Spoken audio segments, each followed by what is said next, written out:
Did you just say I should die? You should not. No. Did you just say I should be killed? No. There is a line that was crossed there, and it's not acceptable to me. I've never seen somebody get kicked off a live TV segment before, but there's a first time for everything, I guess.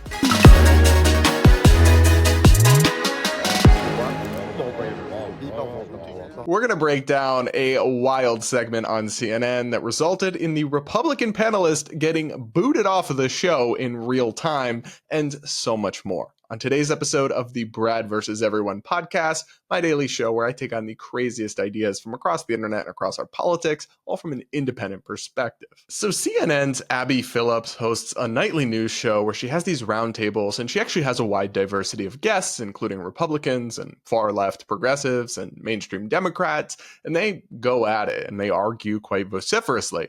And that's what happened late last night when a Republican panelist named Ryan Girdusky and a left-wing panelist named Mehdi Hasan, a very prominent leftist journalist, they got into it. And this ended up in this exchange where the context you need to know for this is that Israel recently did an attack on Hezbollah operatives in Lebanon, where they set off pagers that they had basically booby-trapped as explosives, and they killed many Hezbollah operatives through this kind of covert operations strike. Well, when Mehdi Hasan said that he was a supporter of the Palestinians, Ryan said something interesting, and all hell broke loose. If you don't want to be called Nazis, stop doing it. You've been called an anti-Semite more than anyone else's table. Yeah. And people will sit there and... No, by me. I never called you an anti-Semite. Okay. I mean, I'm not sitting here saying I'm a supporter of the Palestinians, so I'm used to it. Yeah, I hope your beeper doesn't go off. The thing is that... Did you just say I should die? You should not. No. Did you just say I should be killed? No, I did not say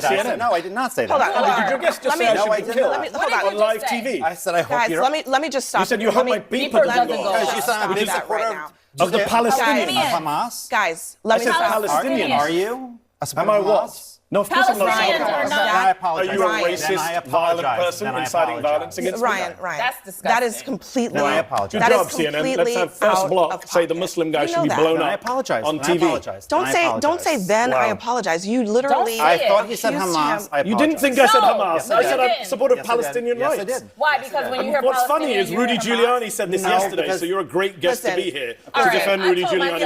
I wasn't going to entertain nonsense today, and so at this point, this is what we're in now. This is America in 2024. Here's what I will say. Forget the racism. That's right. It's I should die. Right.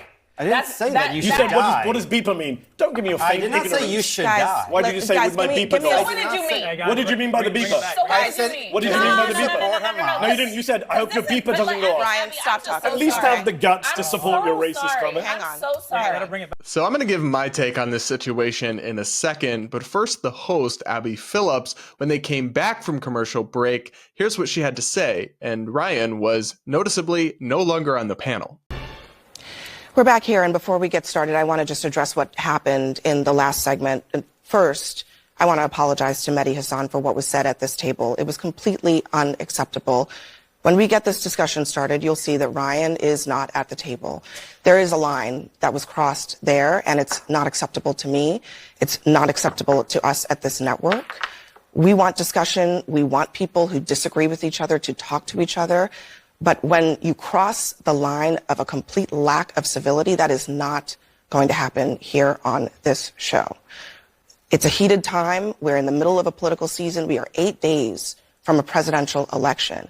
But we can have conversations. Now, after this incident, Ryan Girdusky will not be appearing on CNN again, at least not anytime soon, which is kind of a disappointment because he had some very interesting exchanges in recent weeks on that show with left-wing panelists that had gone kind of viral, but CNN put out a statement saying, quote, "There is zero room for racism or bigotry at CNN or on our air. We aim to foster thoughtful conversations and debate, including between people who profoundly disagree with each other, in order to explore important issues and promote mutual understanding. But we will not allow guests to be demeaned or for the line of civility to be crossed. Ryan Girdusky will not be welcome back at our network." So Ryan is out. Now, he wasn't an employee or a paid contributor at CNN, but he was a regular guest on this show, and he will no longer have that opportunity or that platform because of this exchange and because of that moment. And on one hand, I really didn't like what Ryan said. I thought it was nasty. I thought it was making the debate personal. It was ad hominem, and I always strive to avoid that kind of thing in my conversations and debates because it's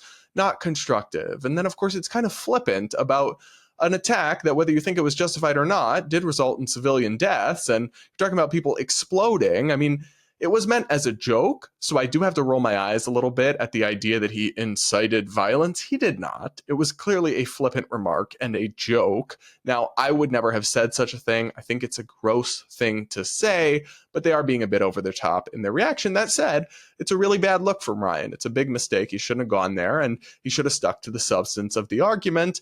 And I do think it's certainly fair to criticize him for what he said here. But there's such an insane double standard in this situation.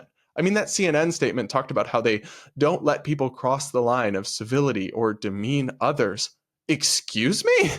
That's news to me and anybody else who's watched CNN, because all the time their hosts and their guests say the craziest, most insane, and most insulting and offensive things about Republicans with no pushback, let alone repercussions or being banned from the network or pushed off the show's panel mid live broadcast. Like, those kinds of things literally never happen to progressive guests, at least not that I'm aware of. Maybe there's one example out there somewhere, but they don't happen to progressive guests when they say horrible things about the right or about the Republican panelists. I mean, heck, the opening of that segment is Mehdi Hasan calling Trump supporters, which Ryan Girdusky is one, Nazis, and saying they're just like Nazis and acting just like Nazis, which, if you ask me, it is pretty gross to accuse somebody of being a terrorist or a terrorist sympathizer without basis, because Mehdi Hasan has actually condemned Hamas at length. And also he said he supports the Palestinians, not Hezbollah. So the quip didn't even really make sense.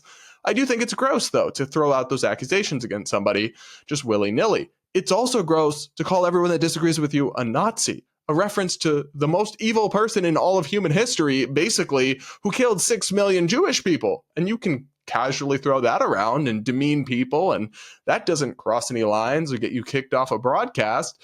To me, that's what is maddening about this. It's not that I want to defend Ryan or praise him like I see some people on the right doing. I think that's just reverse tribalism at play, right? The left hates something or is mad about something, so they feel like they have to defend it. I don't defend it at all. I think it's a contemptible remark to make, but I can't stand the double standard here. It's like, on the rare occasion they allow actual Republicans or Trump supporters on air and not just never Trumpers who basically agree with the Democrats on everything, they want them to fight with the gloves on, and they have to restrain themselves and be dignified and civil, which, look, I think everyone should do. But then that energy is not there for the left-wing panelists or the Democrats at all, who can, as we've covered on this show time and time again, say the most unhinged things without repercussions or pushback. So that's the maddening part about this situation to me, and what makes it significant. I don't really care about Ryan Girdusky or one-off incident on cable news, but to me this is just so emblematic of the dysfunction and problems that are rotting mainstream media at its core. And it's sad because woke, progressive people are already using this as an argument as to why CNN should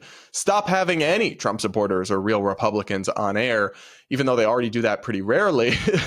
Here's a tweet from Congressman Jamal Bowman, a far-left Democrat. He shared the news about Ryan Girdusky and wrote, "Ryan should never have been on CNN. Stop the both sides fallacy. We don't need to hear from psycho right-wing radicals. That is the modern Republican Party." Excuse me, sir, but the Republican Party is not all right-wing psycho radicals. That's just nonsense. And actually, even if they were, you still need to hear from half the country if you're a news network. Do you know what news is about? In political news, it's about understanding and dissecting different perspectives and what's happening and why it's happening. And you can't do that if you just bury your head in the sand and refuse to engage with half the freaking country because their viewpoints hurt your fifis so much. Give me a break. Are you a congressman or are you a toddler? Ooh, yikes, guys. This whole thing, to me, I wish Ryan hadn't done it. I wish this hadn't happened, because it's only going to make this problem worse. It's only going to discourage hosts from sticking their neck out like Abby Phillips has and actually having ideological diversity on her show, because it can go wrong like this and they can get attacked by sitting members of Congress for even airing different views. And I want to see more intellectual diversity and diversity of opinion and respectful and thoughtful exchanges on air. I'd be happy to go on CNN. Hit me up. They actually have booked me to go on twice before, and then they canceled at the last minute, which was disappointing to say the least. But I would like to, but it's not about me. I don't care if they never have me on, whatever. I want them to have different voices on all the networks, and to have respectful civil dialogues and engagements and go back and forth, because that's what the American people need to understand what's going on in our country and to turn us into a better place and take us forward. We can't have more toxic, divisive nonsense, but across the board, that's what we're witnessing in the aftermath of this unfortunate incident. But what do you think? Let me know in the comments below, and do hit that like button while you're at it. Remember, guys, I do read the comments and I take the time to respond to several in every episode, so I will read and am interested to hear your thoughts on this controversy. Plus, if you leave your comment with a super chat or a super thanks, I'll definitely respond to it on tomorrow's show.